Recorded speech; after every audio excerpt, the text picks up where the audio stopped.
Today is Monday, March 14th. The year is 2022. This is No Easy Answers, and I'm your host, Jules Taylor. Today, like all days, I have no easy answers for you.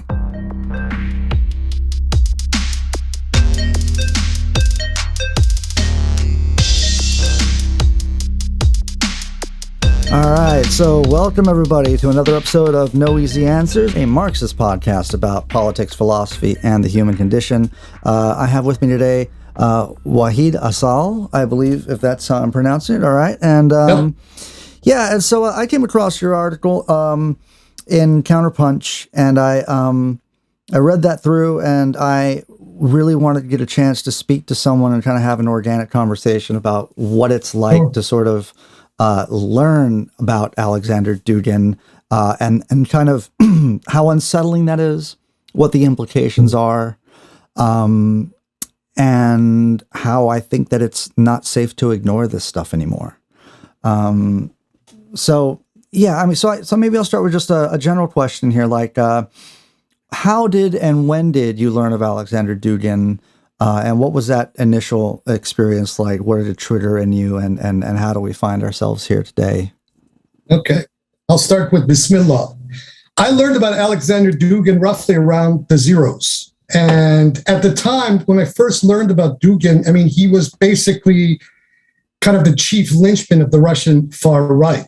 But then as we started moving into the Arab Spring, and as RT, both the Russian version of it and also the RT America started gaining ground, the talking points that was coming out of this network were extremely left-wing. And once we got into the period of Occupy Wall Street, I mean, it was basically RT that put Occupy Wall Street on the global map. Otherwise, the mainstream media of the corporate media of the West would have completely ignored that event. And this kind of pulled in a lot of people like myself, with left-wing leanings, and Marxist. I mean, I'm an eco-Marxist. I'm not what you might call a orthodox Marxist. Okay, gotcha. And I was hooked. And Dugin, during that time, himself was spouting an extremely left-wing language, with also then couched in the context of validating spirituality. And someone of my temperament, an Iranian, a Shia, a Sufi, gravitates towards these sorts of talking points that combines the left with, a kind of alternative or grassroots kind of spirituality, especially a earth-based spirituality, which I follow. And so I started getting close to these circles myself online, especially on Facebook. And when I was in Berlin, when I moved there in early 2012, together with my late wife, we started seeking these people out because we found the local left in Germany just completely fractured. Everybody was at each other's necks, lots of infighting between groups and that sort of thing. And, we were witnessing what was unfolding as a result of the Arab Spring as being extremely alarming. And these Russian hacks and their minions, especially in Germany, were quite active, particularly in the form of one particular individual by the name of Manuel Oxenreiter, who died last year. And this individual was kind of Dugin's de facto representative in Germany.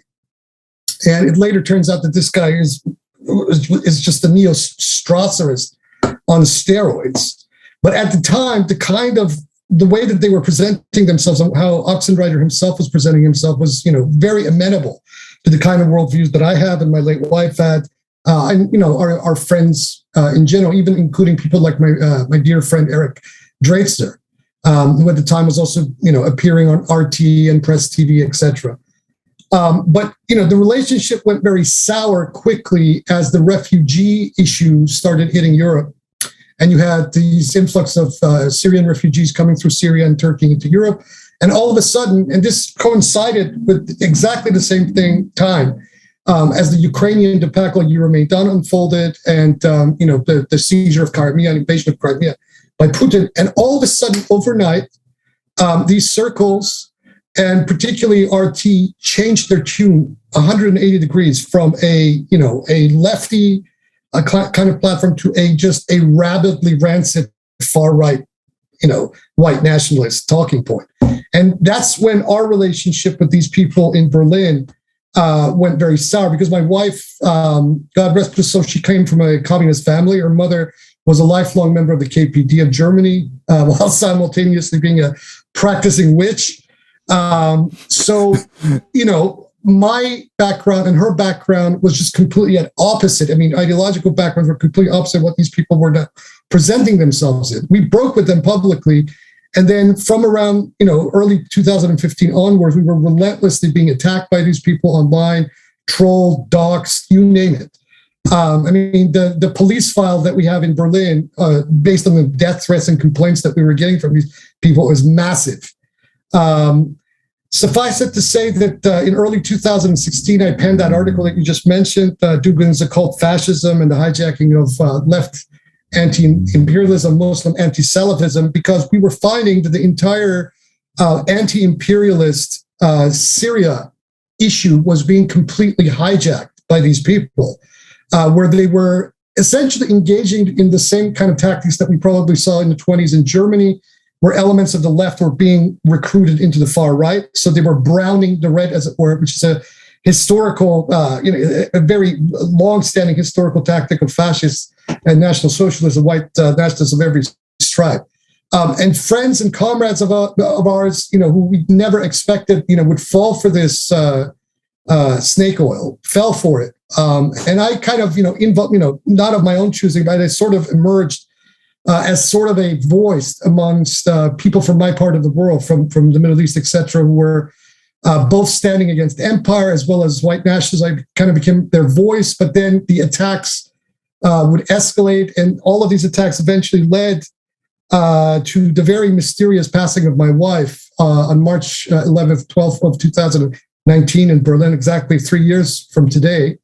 A case that is still being investigated by German federal police. It appears that the trail has gone cold, but there's no doubt, at least in my mind, that my wife and possibly myself were being targeted in that capacity by these various groups. We were also active on our street. We became basically the de facto Antifa on our street at the time, pushing against the rising tide of the AfD, the Alternative for Deutschland. This is the white nationalist far-right party that won 90 seats in the German Bundestag as of the election of 2017. So we were quite active during that period, and all of this led to the tragic passing of my wife, which, who's, what actually happened still remains to be, uncovered by the police. Whether we will ever get to the truth or not, I don't know. But what should alarm a lot of people is that the reason why the German feds took the case is it appears that there were insiders working in the office of the district attorney of Berlin itself, the Staatsanwaltschaft, that basically stymied and did some very bizarre things during the handling of this case, beginning with the autopsy, actually beginning with when my wife was taken to the ER of the Charité Hospital in Berlin. And I made this complaint to them as a result of this. And then they advised that I should leave Germany because I was being targeted. And given the history in Germany with the NSU murders, the National Socialist Underground, who were targeting, all kinds of people, and there was a case still pending in Munich at the time, they advised that I leave with my young daughter and come to Australia, where my mom resides. And so we did that, and here we are. But I'm looking back at this period, at least the last decade, and most of the predictions that I had made in that article briefly, unfortunately, have come true, even exceeding my worst expectation. I have a little bit more of a nuanced view of all of this now, not a nuanced view in terms of trying to validate or vindicate the Duginists. But where the nuance comes is that I believe that this is not merely a situation where you have a figure such as Dugin and these various forces of his, these Eurasianist forces and white nationalists being completely puppeteered by Russia. There are a myriad of actors within the West itself, and people with lots of money behind them. Steve Bannon comes to mind, but also the Mercer family, who effectively have been pulling Steve Bannon's strings throughout. And these people, in essence, have gravitated towards Dugin and have formed a sort of whether a de facto or official alliance with Dugin or his entire ideology, wanting essentially to turn back the clock, to about 50 years ago. What Dugin represents himself as sort of the Rasputin of Putin, as it were, and what Putin himself is now doing, whether through the war in Ukraine or generally in the last 10 years leading up to it, has been to basically galvanize segments of the right in the West as a whole towards the Russian orbit. And this is a situation that is quite dangerous, and I don't believe that the liberals, whether in America or on the continent, are really prepared or equipped or really understand what is going on. Because there is a Trojan horse, a very powerful Trojan horse within these societies or operating within the institutions of all liberal democracies, within the United States or in Europe itself. We saw that with the presidency of Donald Trump. But this story continues, and these people are still there. It's not just Donald Trump. Wow. I just want to say that I'm so sorry that this has happened to you and your wife, and 3 years from the day. I didn't expect us to be having this conference on 3 years from the day, but I hope that through this podcast episode and you telling your story and us examining this and probing into it and talking through it, I hope that this can travel out to be able to make more people aware of your late wife and the events and things that have gone through stuff. So that's part of the overall mission of doing this. So, you said quite a bit there. And I want to get to talking about the Mercer family and Dugin linking that you just spoke of. And I do want to get to the Syria Browning the Red thing that you mentioned. And I do want to talk about who Oxenrider is, the name that you mentioned. I know Oxenrider. Right. And I do want to speak about the public break that you had with these folks as well. But I think the first thing that comes up for me in just hearing all this from you was that you are a person that has a spiritual side to you. Yes. Maybe it is the fact that I am, I think what I'm putting together out of this is that you and your wife were looking for a community that was a leftist community that was spiritual and had maybe an ecological sort of side to it as well. But I think but you were looking for that within an incredibly hostile environment towards Muslims or people from the Middle East at that point. Yep. And so in searching for this sort of blend of spiritual and naturalist outlooks and egalitarian politics, the stuff that was coming out of Alexander Dugin and some of the people that follow his stuff was appealing to you at that time. And I wonder if you might speak to that a bit. Yes, because they were also very careful in camouflaging their real beliefs and things that they had written and said. I didn't actually get to read his Fourth Political Theory until probably around the end of 2014 because it was just not available, in a decent English translation. There was several translations of it floating around.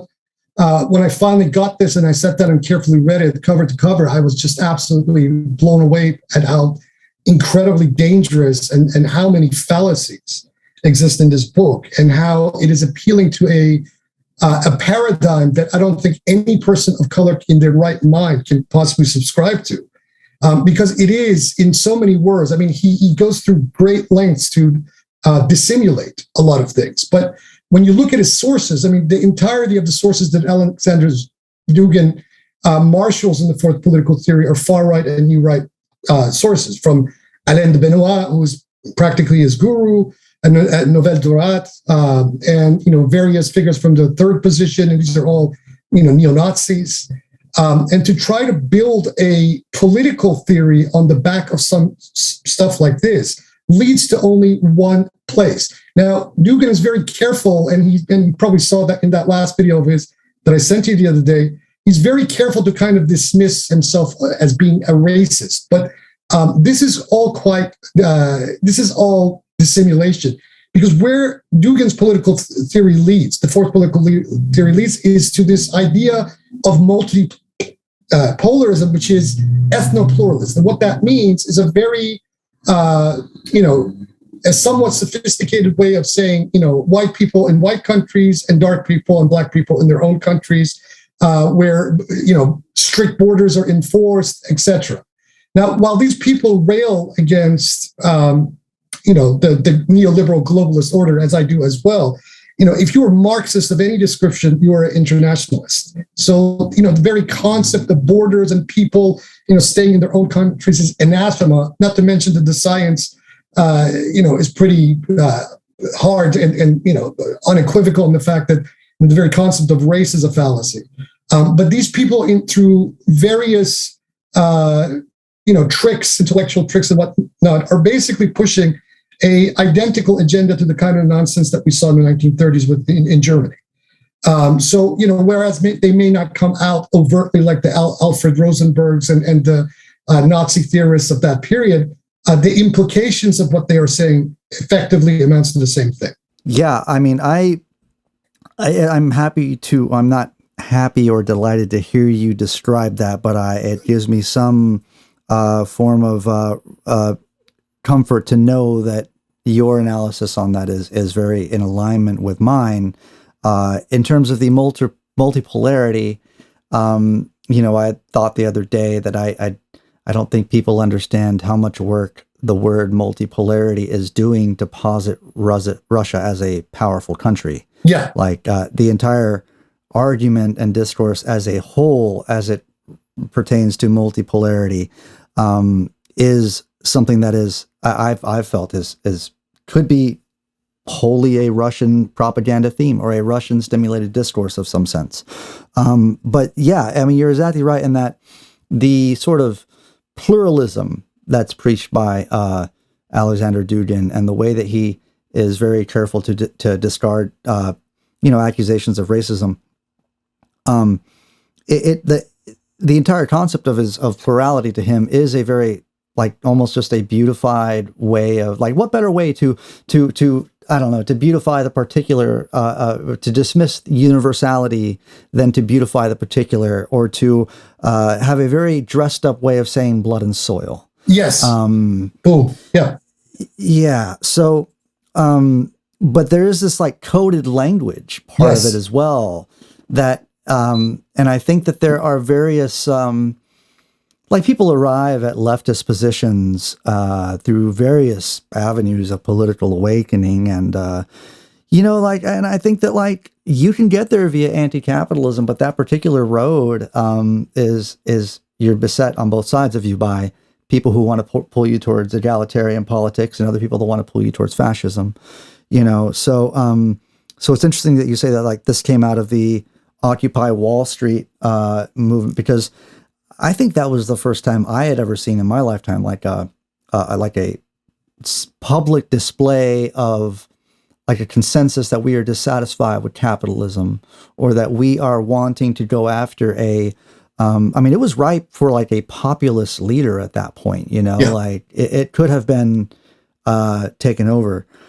So I wonder, now that we've gone through all that, and you went to Berlin, and that's where you met this fellow Oxenreiter. Can you tell me about him? Emanuel Oxenreiter. Okay. Emanuel Oxenreiter is a bit of an enigmatic character. He was the editor-in-chief of a magazine that basically is catering towards the military crowd, known as Zuerst in German. I think it means awakening or something like that in German. We invited him and his Armenian Syrian girlfriend to our house a few times in 2014. And the one thing that my wife asked him after she kind of, did a little bit of background search is, what is all of this about Zuerst? And his confession to her was that, we're basically, having to pull certain left-wing people right and right-wing people left, for the greater cause of eventually toppling the neoliberal capitalist world order. And he was very careful to couch his explanation in very left-wing terms, in the way that she could understand it. But, all her flags went up because my wife was German. And, in Germany, there is a thing called brown esoteric or brown esotericism, or even, the browning of the red, that was very prevalent in Germany during the Second World, before the Second World War, and especially in places like Munich, even into, you would say, the 1970s and 1980s, where her mom was quite active. So, left-wing Germans, authentic Marxist Germans, have always had their flags up about these sorts of developments, because this is the sort of development that led directly to the rise of Adolf Hitler in 1933. And all her flags went up. So, I began to read more and investigate these people more. But they themselves let the gauntlet down with, first, supporting this, very racist rhetoric about the influx of refugees coming out of Syria. And on these examples went. Well, and also, basically supporting the rise of Pegida. This was the refugee, anti-immigrant, white nationalist movement that rose in Dresden in 2014, and just basically gripped the German imagination, especially in the East. And at the time, in 2014, all of a sudden we saw the Duginists all jump on the Pegida bandwagon. And there's all these Muslims, Shia Muslims, otherwise many of them supporters of the Hezbollah in Lebanon, who, they're all caught in the middle. It's like, well, how as a Muslim do you justify what these Russian fascists and their minions in the United States are saying? And so these people were basically then now pushing the line that these refugees were all terrorists. So basically pushing the line of RT and the most, rancid far-right, neo-Nazi rhetoric that was coming out of other portals throughout the continent. And this was extremely disheartening. So, and then we also saw Assad and the Assad regime itself adopt this rhetoric, especially when Putin and the Russians came in to help them as of 2015. And for the life of me, it's like, well, this even as a strategy, as a temporary political strategy, this is bound to fail and create unnecessary divisions and rift even within, emigre Muslim communities. On the one hand, we're being, pushed by these, radicalized Sunni jihadists. On the other hand, then we have these Russians, basically trying to push a racist narrative on us at the same time, And this is where we found ourselves in 2015, particularly when, Germany, Merkel finally opened the doors of Germany and let, I think, about less than 1 million of these refugees to come into Germany, which an effort we actually were involved in helping a lot of these people to relocate and settle themselves, etc.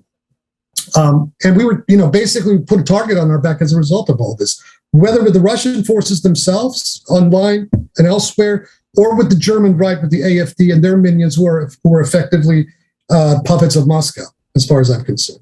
Wow. So I think, that's really, I'm sorry you've gone through so much with with radical Islam kind of pushing you on one side, and then you have these erroneous Russian racists trying to push you into this very flowery version of Blood and Soil.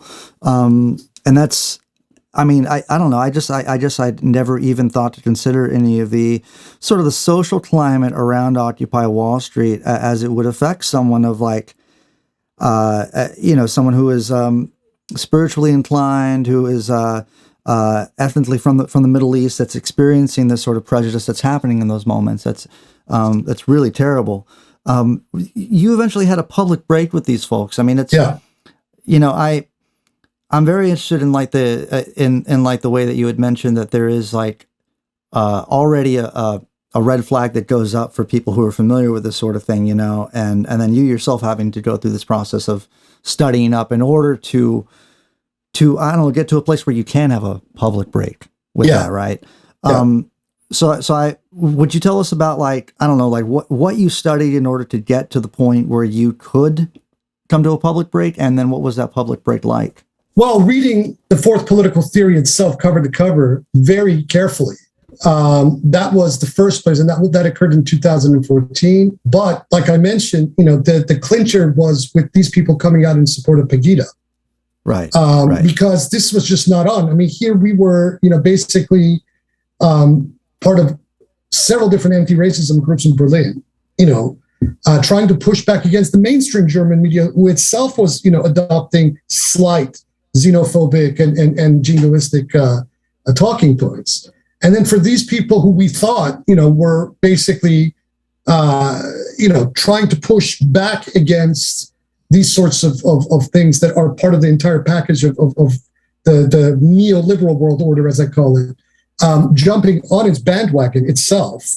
That was it. That was just like, that is absolutely not on. Friendship or no friendship, whatever. This is fascism, pure and simple. Yeah.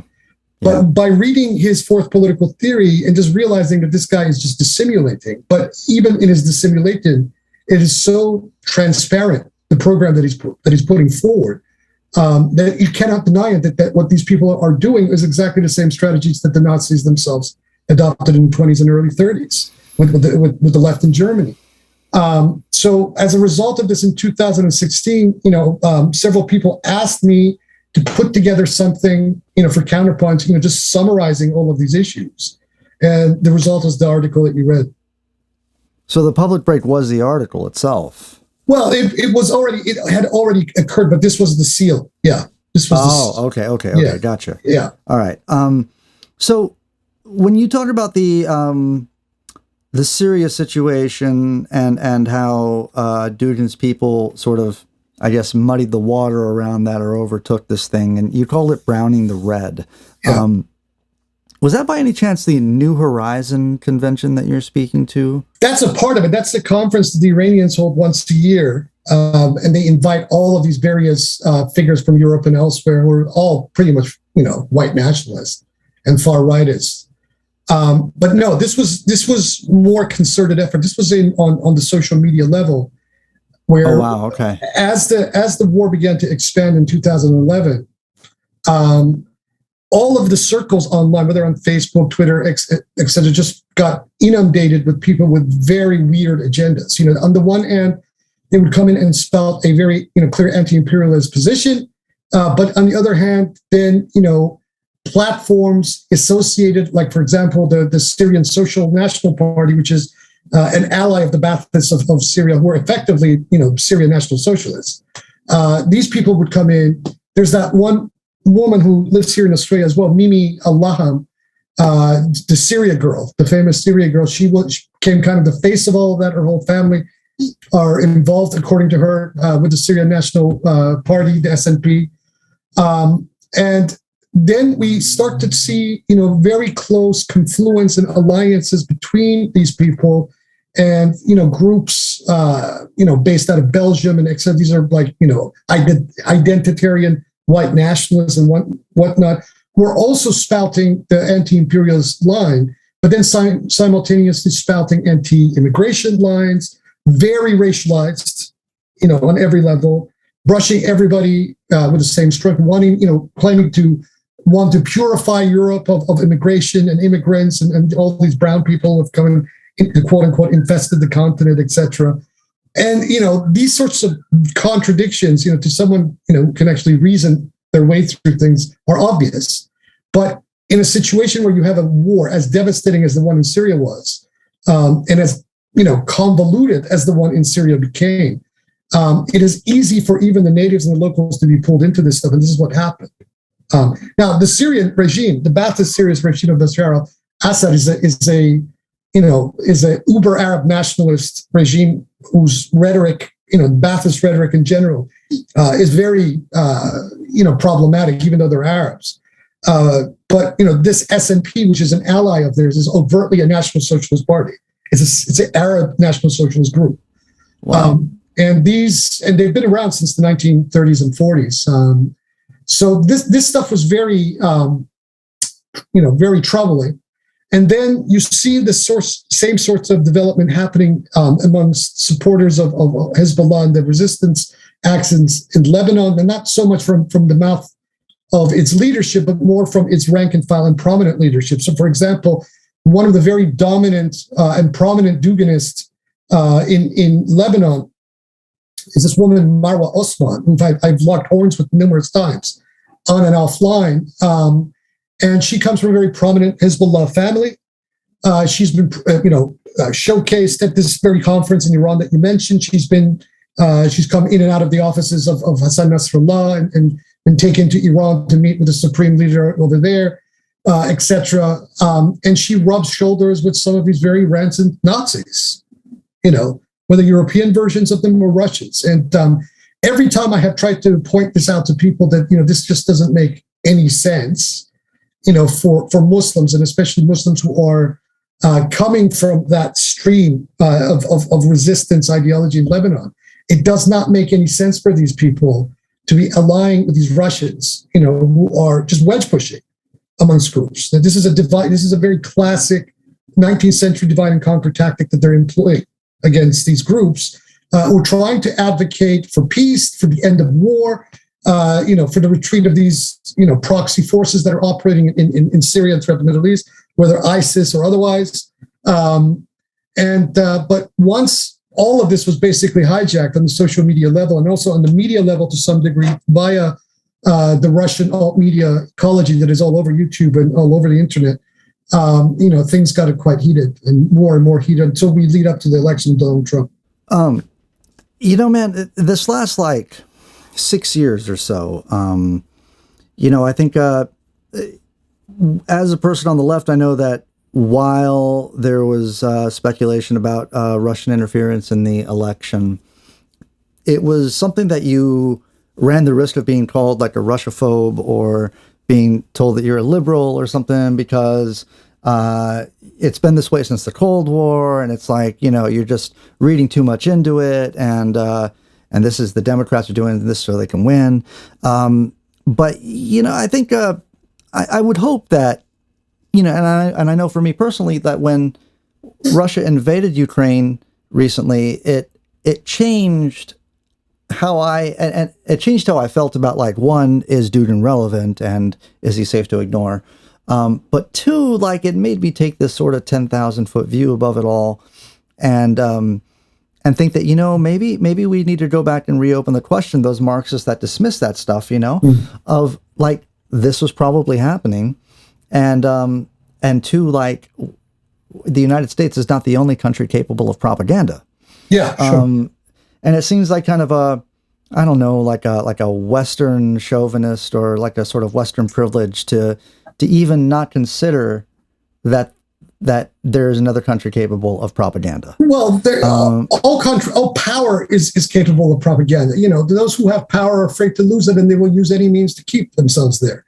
And that's true of Russia as it is true of the United States and of Europe and any other power for that matter.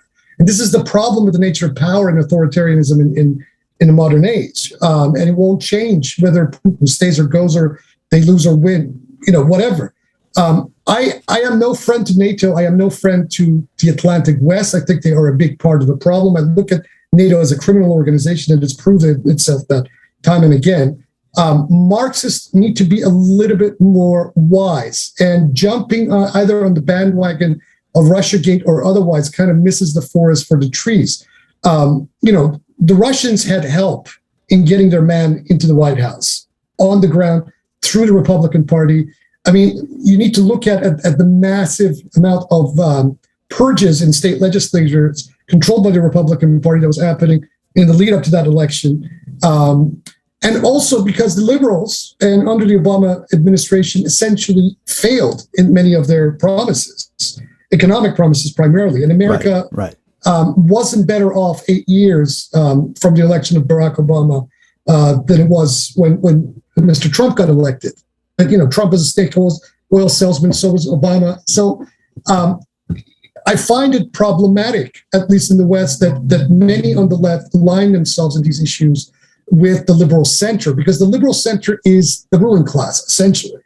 And, if we truly believe in class war, then fundamentally the axiom is that the ruling classes of these societies themselves are a problem. So my point of view today is that we need to take a middle path and basically become an authentic left needs to emerge on this planet that basically takes on both of these two, the Atlantic powers that be and these Eurasianist wannabe fascists at the same time, because we cannot afford either of these two powers to continue in business as usual, because our planet ecologically is on the verge of a general system failure. And this is the science is tight on this, that if we're not careful, we're looking at the barrel of a extinction event, very shortly. Yeah. Within either in our lifetime or shortly thereafter. And both of these powers are perpetrators, whether we're talking about the Atlantic West, the United States and its allies, NATO, etc., or China, Russia, and etc. And so we, in essence, we need to go back to the drawing board, back to the original sources, but also then look at these original sources through the lenses of contemporary theorizing and also events to lead us to proper strategies of confronting both of these at the same time, rather than being pulled by one into the other. Because this has been precisely the problem, and why there has been such readiness among certain segments of the left in the West to get pulled into the Duginist camp or the fascist camp, is because the disunity that exists amongst the left everywhere. Where you have one group of people, basically drumming for one cause, another for another cause. Trade unionism is dead. The issue of class struggle is no longer even spoken about in many left-wing circles. Proper analysis of economic trends are not looked upon. And even, more importantly than that, on the level of language. I mean, if since Heidegger is so important to Mr. Dugin, and, Heidegger says somewhere, language is the house of being. One of the things that a lot of people on the left have been doing over the last 10 years is like appropriating terminology that is coming from these fascists. One notable one is the term geopolitics. Geopolitics is a completely fascist concept. It arises from the writings of this British, imperial era scholar Herbert Mackinder, where he basically divides the world into the land powers and the sea powers. And Alexander Dugin basically revived this character, Herbert Mackinder, and he actually mentions that in that video I sent you. Right. And basically lays out a vision of the world where basically the struggle is basically between the ruling classes of these, sea powers and earth-based powers, etc. And I look at that as just a complete load of nonsense, but at the same time, extremely dangerous paradigm and lens to look at the world. But this is what is unfolding, and this is the strategy that Dugin has developed, and particularly in that book of his, The Foundations of Geopolitics, which unfortunately has not had an English translator yet, where he lays out all of this stuff, and then he proposes certain strategies about how certain things can be manipulated, how Russia can find effective opportunities to undermine its various enemies, including, I might add, China, because in that book, Dugin looks on China as an enemy, that ultimately needs to be cut to size as well. So it's not as if that Russia and China are allies in this eonic struggle against the West. Ultimately, Dugin's view, and then possibly that of the Russian ruling establishment, is to eventually then confront China itself. Yeah, I've been watching a lot of John J. Mearsheimer lately about this stuff, and it strikes me that the concept of geopolitics to Mearsheimer is really kind of identical to Dugin, or it's that geopolitics is nothing more than like a world stage where all the nations sit, and it's like a poker table where everybody is cheating, that it is anarchic and there are no rules, and so the actions and behaviors of nations, however sociopathic they may be, are ultimately sort of naturalized within this context. And, I don't know if that's just like realpolitik or something, I don't know if that is just... That's realpolitik. That's the classic 19th century definition of realpolitik, yeah. Okay, yeah. Because so I think about that, and I don't know how to get beyond that, but it strikes me as when you're talking about this middle path, dude, like this sort of carving out of like, hey, we don't have to be to be anti-Eurasianist is not pro-NATO, and we can argue with both sides and we can walk and chew gum. Yeah. But it's kind of the ultimate threat of the Duginist ideology is this sort of, it takes all the world and turns it into this sort of Manichaean, like us against them kind of thing. Yeah. It carves out, it's like that Heidegger quote where it's like, you have to create the enemy if the enemy doesn't exist in order to stand against the enemy. Yeah. So all that being said, man, like I've had conversations on this show before where I've thought like, the worldview, like the left does not have a worldview right now. That's the like problem. At least the American left That's the problem. is like in this, like our ultimate goals of any sort of like democratic socialism, or Exactly. I don't know. It's like free college, and we spend this money on ourselves on healthcare, and it's all this individualized self. I don't know, man. It's like we have problems as a whole collective unit, the left, imagining. Yeah. And maybe there's an argument to be made that like our imagination threshold is set by the economic conditions on the ground or something. But I just mean to say that like the left needs a better worldview. Yes. And we've had conversations about that at all. And I'm just like sitting here really refreshed by you saying that there needs to be like this middle ground between these Eurasian wannabe Nazis and NATO on the other side. Yes. Because if we don't have a sort of nuanced perspective on that, then we kind of turn the Manichaeanism on ourselves. It turns into black and white. It turns into a two-dimensional sort of a non-nuanced sort of position to take. Yeah. I mean, the catch-call should be socialism or bust, but what kind of socialism do we want? Sure. Because, over the last several, decades, lots of information has been coming out from the notebooks of Marx that were never published, that Marx himself held a very deep ecological side. And there have been several scholars who've been looking at this, and his notebooks have started to be translated. And he has a concept of metabolism that kind of nuances everything that we understand by dialectical materialism itself. So I would invite people to look at that, look at, Marx's notion of metabolism, because then we can then very much more clearly elaborate what kind of a socialist society needs to emerge. What are we going to be fighting for? What does ecological sustainability mean? Because the Soviet model of socialism that went so awry, operated on the premise of productivism. So we can, exploit nature at will until we deplete ourselves, to oblivion. And then maybe if we have the science, we can replenish all of this. But that's not how it works. There is a metabolism between humanity and nature.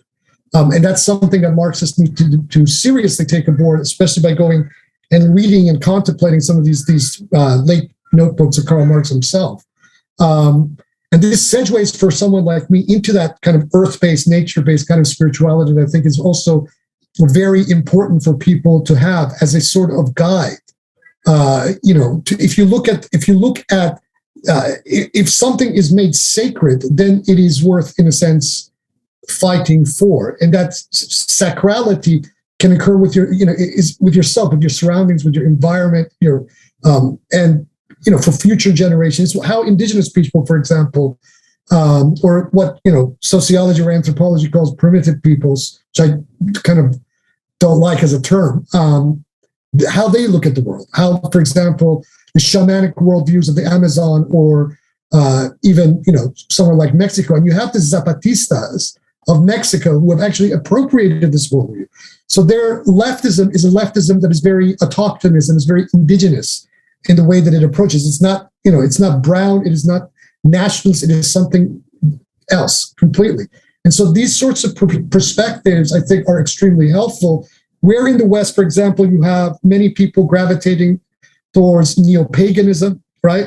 They don't necessarily have to just, be navel gazing and do rituals at home and, talk about the goddess and whatnot. They can take this into the streets and fight for Mother Earth, as it were, fight for the children of Mother Earth, their fellow comrades, etc.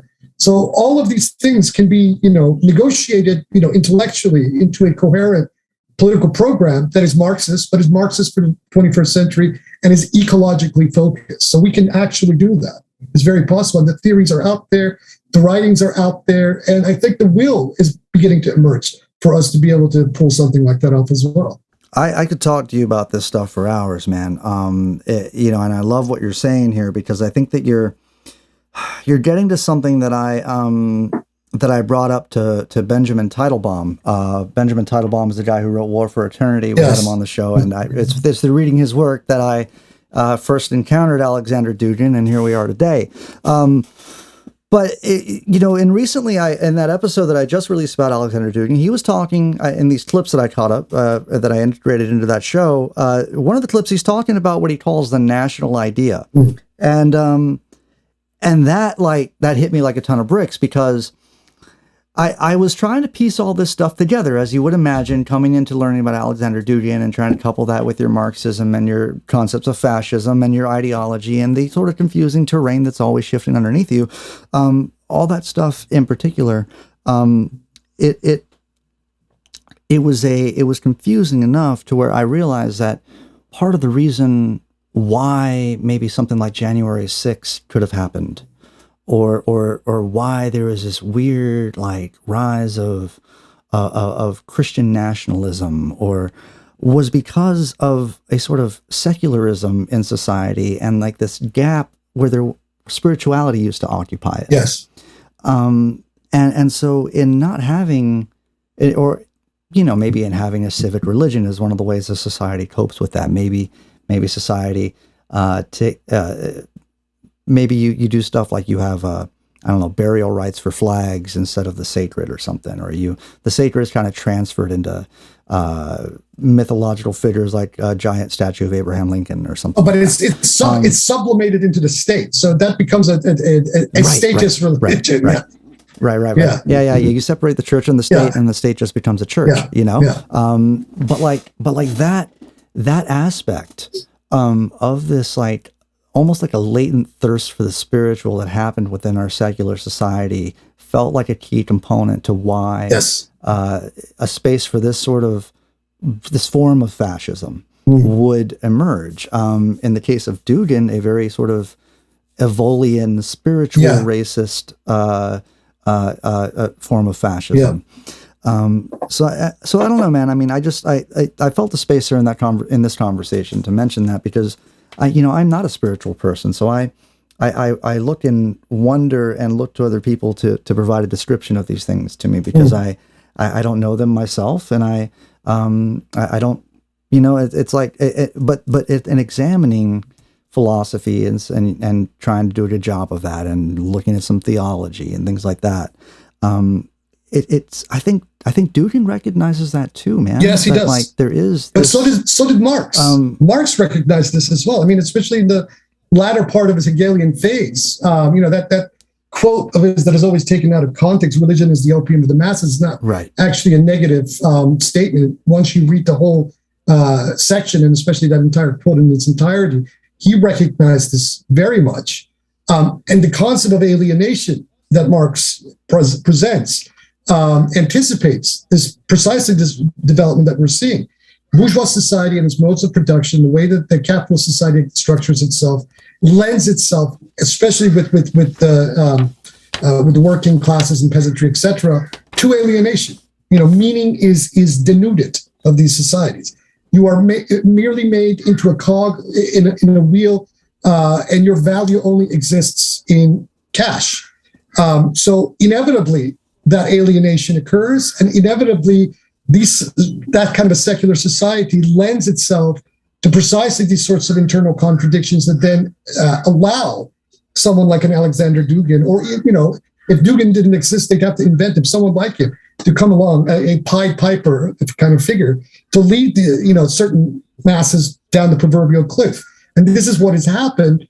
And the blame for that lays completely at the feet of nature, the neoliberal society that we've created, which is capitalism, and capitalism that Marx saw on steroids, and it's adopted features that I don't think even Marx or Engels could have even anticipated. One example of which I've mentioned many times, is that under neoliberalism we have witnessed a kind of an inverse or a reverse trend to what Marx predicted would happen under socialism. That is, under neoliberalism, the state has withered away, but it has withered away to what? It has withered away to the corporatocracy. So the state is now essentially a prop, a phantom to the powers of corporation and the corporate state.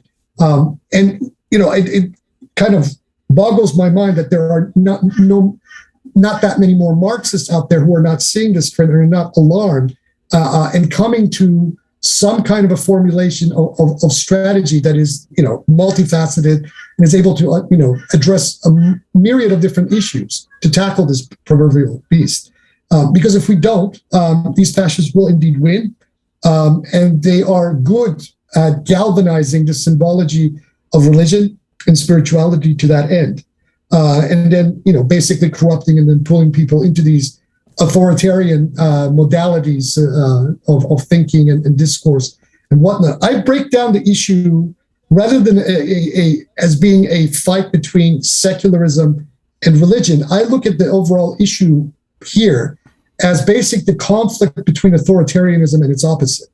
That if we can resolve this issue, if we can resolve the proclivity of human organization and community from descending into authoritarian modes of governance, then the issue of religion and spirituality is completely tangential and is not necessarily tied to the historical experiences that we've had in how religions and religious institutions have behaved. And Marx himself also to some degree anticipates this and kind of alluded to this in several different places, and particularly in his Hegelian phase. Well, if alienation is like, if alienation has gotten to such withering heights of like just depravity that that it's created this sort of this gap that something will fill it, exactly. man? Like it, and it's like it could be an act or not of your choosing sort of exactly. thing. Yeah. So yeah, all that is fascinating, man. And I'm glad that I was able. I mean, I've not been able to have a conversation on this topic with many people, and so I part of me is really fulfilled right now for even being able to do that. Okay. So yeah. So I don't know, man. Like at this point now, I mean, you had sent me a video of Alexander Dugin recently. I forget what date that was on. I think it was on like March 6th or 7th. But I wanted to say that like I've never seen I've watched a lot of videos of Alexander Dugin at this point, studying this guy, trying to figure him out. And I've never seen his body language seem so joyful or effusive, or like he, in that speech, he's basically like, confirming a lot of our, like, I don't know, like the implications to Dugin seems like this is an epic sort of continental confrontation, that it's like, the forces of light, which he seems to always, they always seem to think they're the force of light, right? Versus a sort of satanic and powerful, a satanic force in the West. Even though there are people who have described Alexander Dugin's practices as satanic. So he is a Satanist. I mean, at the end of the day, he's a left-hand path Satanist. He comes from that occultist milieu that has figures like Aleister Crowley in there, although I'm a little bit ambivalent about Crowley myself. But one particular influence that I didn't know at the time when I wrote that article, but my friend Branko Malic, Croatian Catholic intellectual, kind of notified me to, was that the influence of this occult satanic left-hand path order known as the Order of the Nine Angles is very prominent in the kind of things that Alexander Dugin is doing. That the resonances between his kind of discourse and what they're trying to implement is just too uncanny to dismiss out of hand. Now, until that time, until some of the stuff that Branko was putting online in 2016 and 2017, even seasoned Dugin watchers like Anton Shekostov were aware of this angle themselves. So Branko basically shed the light on this and made that connection, and I have pretty much come to that conclusion myself, that, whereas, Crowley, maybe a clownish figure, kind of a guru of the LHP occult circles of the West, but, really it is ONA, the Order of the Nine Angles, and the people who founded that is the real influence on that. And you see, when you go back to Dugin's activities in just on the lead up to the fall of the Soviet Union and the decades subsequent to that, Dugin speaks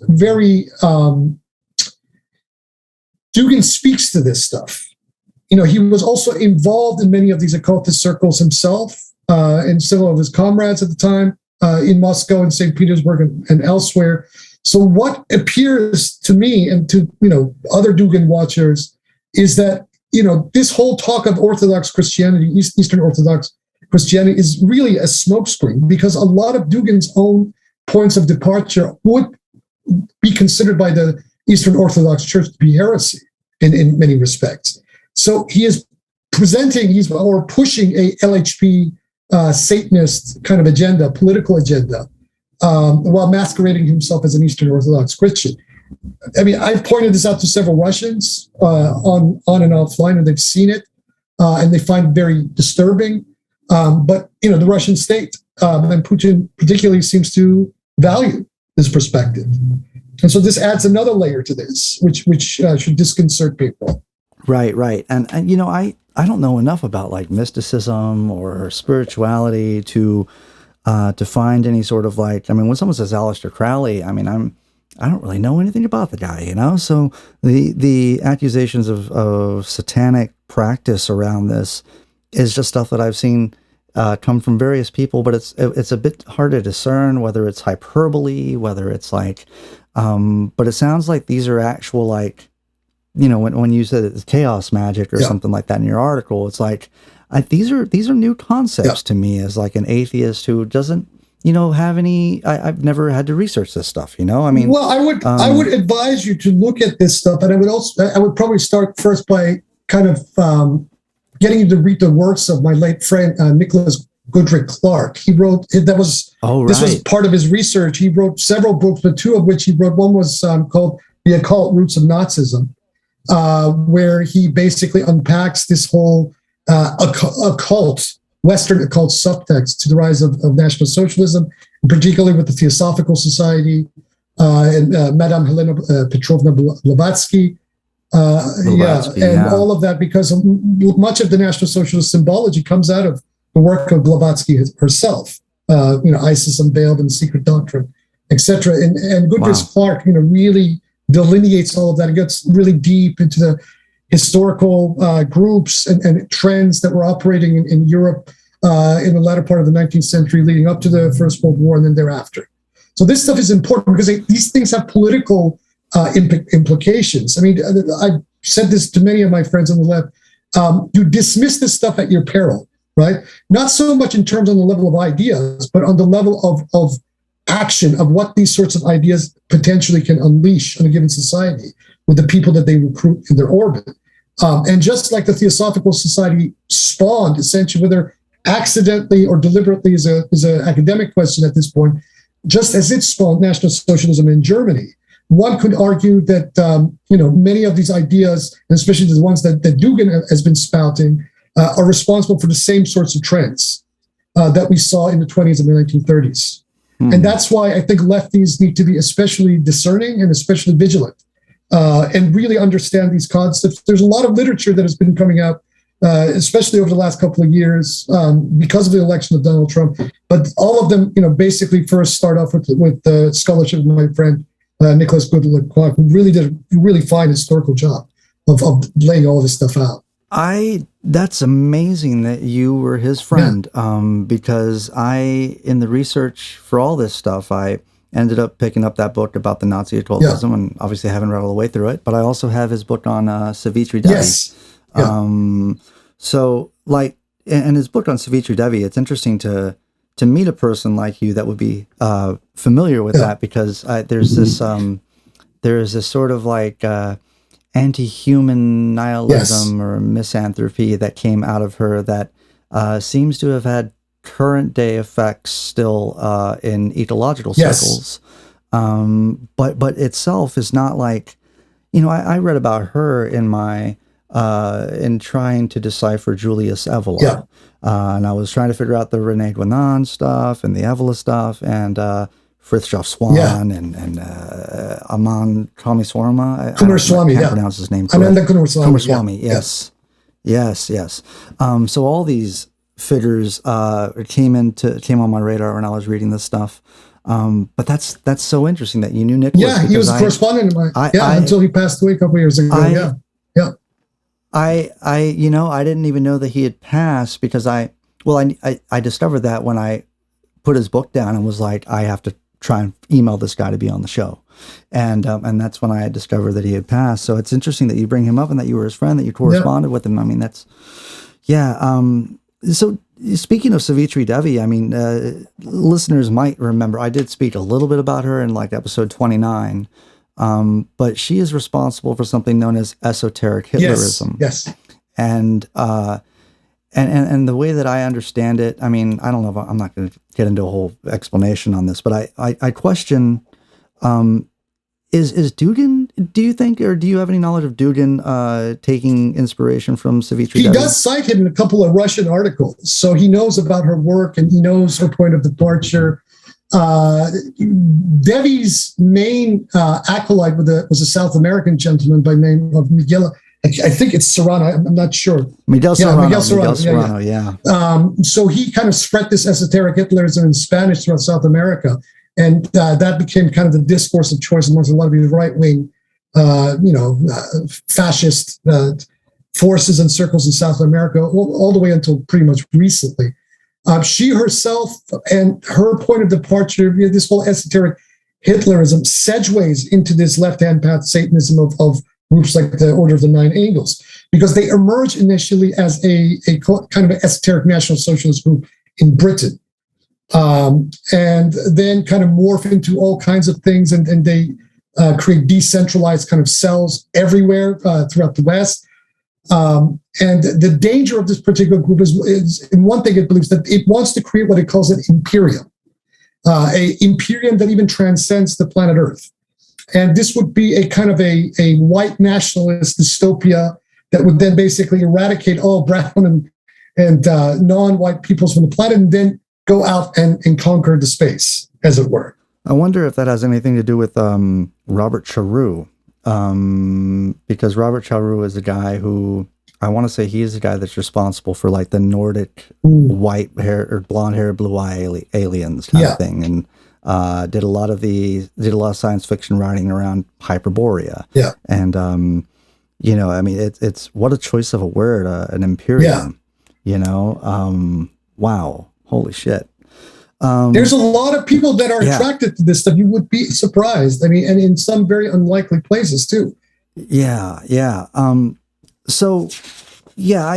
It's just all so unsettling. And I think I've said this before, but like, what's so unsettling about all this stuff to me is that it's on just so many levels. It's so offensive. Like, if you're a thoughtful person that values ideas and philosophy and a history of ideas, well, then Dugin takes all of that information and turns it on itself, Yeah.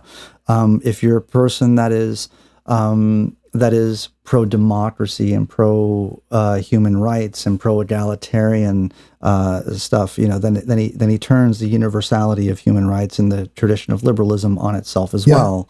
And if you're a person of faith, then he totally bastardizes like the entire concept of having faith and being dedicated to like truth, goodness, and beauty in the world.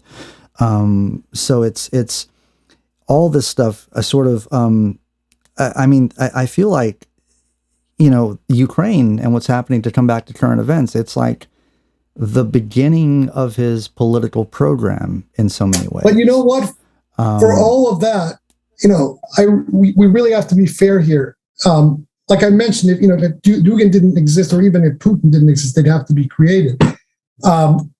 This situation that the world now finds itself with Ukraine, which is an extremely dangerous situation that could lead us to nuclear war if we're not careful, could have been avoided. And it could have been avoided during the last year of the Soviet Union. It could have been avoided by consecutive American administrations.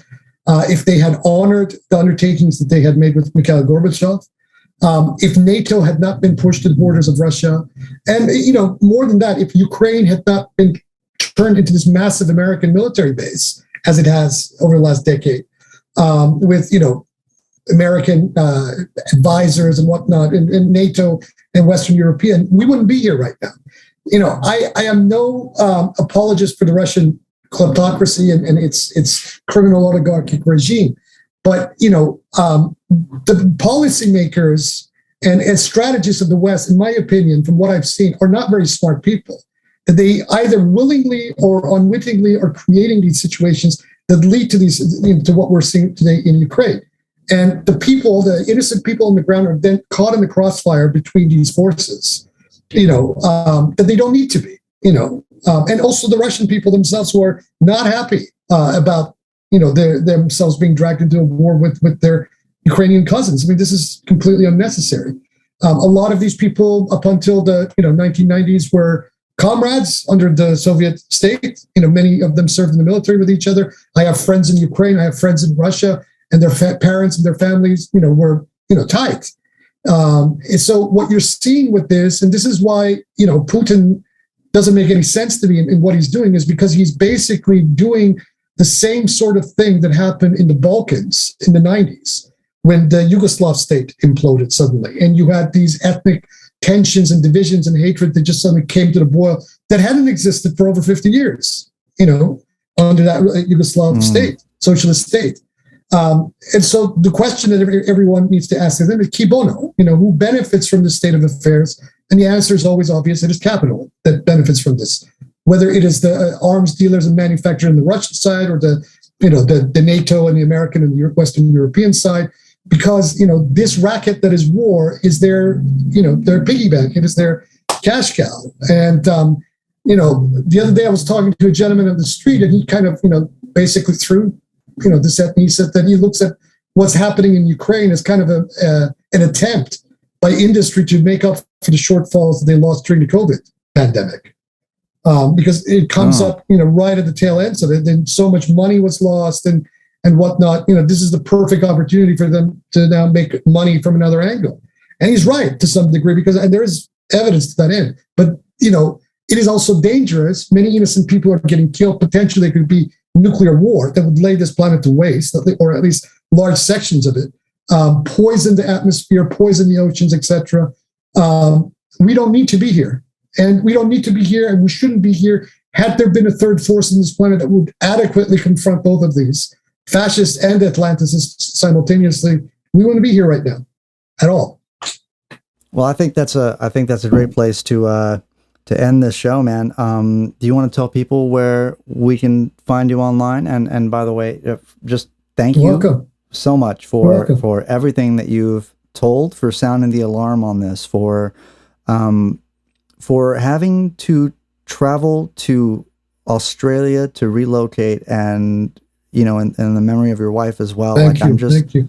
My heart goes out to you. And we had said on the phone at one point when we spoke that we have to stick together, because this stuff is. I'm trying to sound the alarm on it. You're trying to sound the alarm on it, and I think this needs to be spoken about, and people need to be made aware of it. So. For whatever risks they may entail in doing so, I appreciate you having at least. Can I make one last point? Yeah. People. Of course, people can take it or leave it. The Ukrainian war between Russia and Ukraine and the West is really a war of oligarchs, and so the Western left has to be extremely adept not to back one oligarch against another. We should advocate for people on the ground, people who are being brutalized on all sides, whether they're Russians or Ukrainians, whether they're Russian soldiers or proletariat. We should be advocating for them, because these people don't need to be in that theater, and not for plutocrats and oligarchs and their agendas, whether they're Western or Eastern. This is where we need to be, because if a sizable voice comes into being that is very clear and advocates for something like that, then all sides will notice, as it were, and maybe we can do something for these people. Yeah. Awesome. Yeah, I feel the same way. It's like the most cogent position to take out of all of this is to be anti-NATO, but not be completely blind to Russia's military incursion. And I don't know if it's like a default sort of inherited Cold War positioning that we all that not all of us, but like I'm certainly not. I'm like, shit, dude. I understand Russia's capitalist, and I'm not going to take the side of a capitalist in any war that's harming civilians on the ground. And I just think that, like, sometimes you just have to lead with your first principles and trust in those. Exactly. And I know that we're Marxists, we're not moralists, but I mean, there is a moral truth to this situation that really is like a guiding North Star. So yeah, as I do appreciate you even saying that, because unfortunately I'm not hearing a whole lot of that out there, man. And more people need to speak that way, and maybe we will stop this war, if more people kind of understand the greater dynamics and not jump on bandwagons, Right. Or create a new one, as it were. Create a new bandwagon altogether rather than this one or the other one. Well, that's going to do it for this episode of No Easy Answers. As always, thank you for the support. Thank you for listening. And thanks for sharing these episodes on your social media. You know, right now we have lots of cool bonus content on this topic available on our Patreon. So for like $3 a month, you can unlock all of that right now at patreon.com/No Easy Answers. Be sure to check out the show notes for links to Wahid's article, as well as Wahid's blog, Twitter, and YouTube channel. And we do have more content on this topic forthcoming, so keep an eye out for that. All right, so I'm going to get out of here. Take care, all my guys, gals, and non-binary pals. See ya.